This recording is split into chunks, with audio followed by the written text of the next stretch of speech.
Hi everyone, good afternoon. So today is our fourth week for the lesson CS12 for the second semester.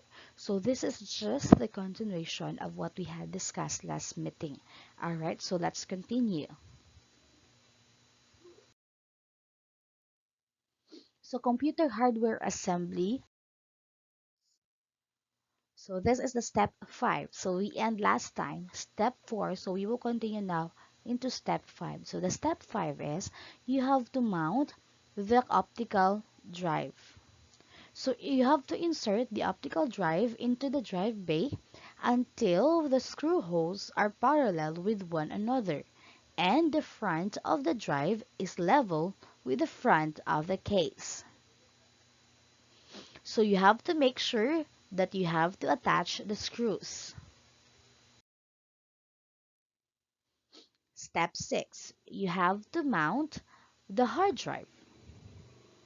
So you have to look for the drive bay to mount the drive in. So the location is usually indicated in the manufacturer's documentation. So you have to insert the drive into the designated slot and you have to make sure the side screw holes are aligned with the case holes. And then you have to mount and tighten the screws. Step 7. You have to mount the CPU. So the CPU is mounted on the motherboard in the designated socket. So you have to find the edge that is marked pin 1 on the CPU. So it is usually marked with an arrow for specific information regarding your processor. So check the manufacturer's documentation. So you have to lift the small metal rock socket.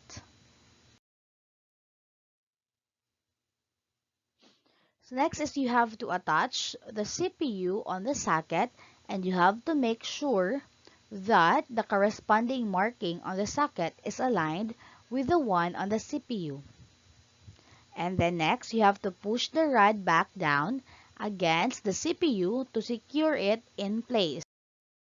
So for the step 8, you have to mount the RAM.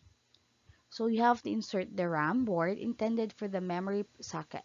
So you have to make sure that the placement of the notch in the motherboard is properly established. So if not, you have to turn it around 1800. So press both ends of the board to insert it securely into the socket. So you have to ensure that the tabs lock is in place or tabs lock is in. So you have to always remember that improper alignment of the board when being pushed or pressed can cause damage or harm to both the RAM board and motherboard. So next is the step 9. So you have to attach the power connector of the pan assembly to the motherboard. So you may refer to the manual to know the proper placement. So you have to note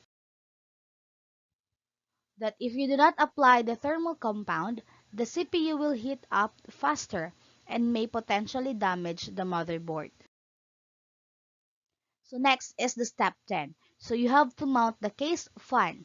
So hold the fan to the mounting pad and align it with the mounting holes inside the case. So you have to attach the screws from outside of the case and tighten them. So here, this is how it looks like. Next one. For the step 11, you have to mount the power supply. So you have to line up the mounting holes in the power supply and then attach the screws and tighten them. The next one is the step 12. You have to fasten the cables. So the motherboard has two power connections as well as two connectors intended for SATA devices or drive. So the other connectors are in charge of running the fans and other devices that are non-SATA. So data cables connect the drives and front panel devices to the motherboard. So drives and front panel devices are connected to the motherboard by data cables. So you have to check the manual that comes with your motherboard to find out the correct placement of these cables. And the last step is the bundle of the computer or bundle up the computer. So once all the parts have been installed, you have to reattach the side panels onto the case. So you have to boot the computer to check if the CPU is running properly and if each component have been installed properly. So software can be installed onto your PC after confirming that installation was successful. So in case of any problems, you have to refer to each component's manual for specific troubleshooting information. So that could be all for our lesson today. So this is just a continuation of what we had discussed last meeting. So that could be all. Thank you and goodbye.